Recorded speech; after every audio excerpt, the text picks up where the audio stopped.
Today we're going to run you through a few quick steps on how to fit our bash plate to a Y62 Patrol.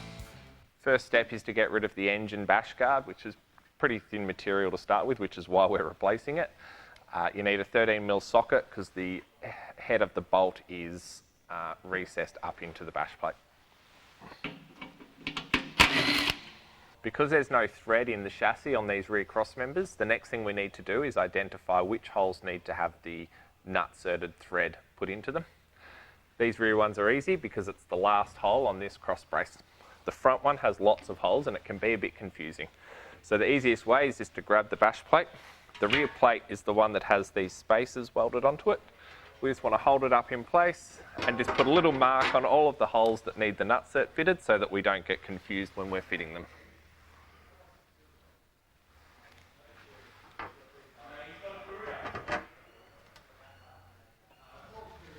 So a hexert is a threaded nut that gets crimped to the chassis so that you don't have to hold it from the other side.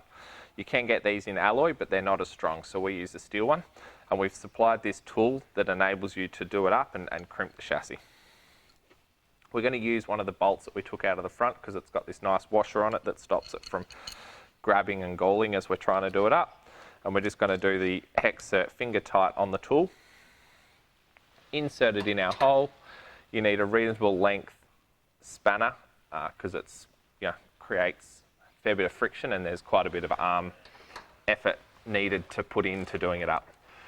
We're basically just going to hold the nutsert in place with one arm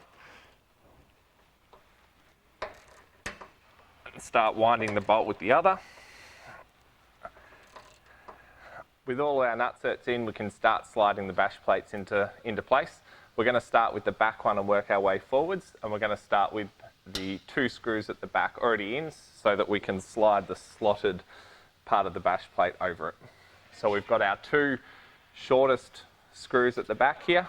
We use our two longer ones in the middle here, and then we use two short ones further up here, and then right at the front we use the factory hot bolts.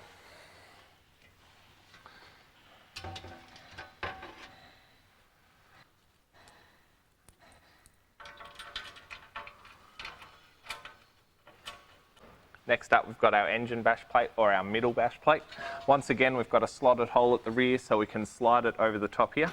We want the front or the most forward bash plate to be over the top of the second one so that there's no hang-up point. It stops mud and grit and rocks hammering the front edge of the plate. So we're going to slide that up over into place and start the next two bolts. Lastly, we've got our front bash plate. Once again, we're going to slide it over the top of the other plate so that it's on the bottom edge.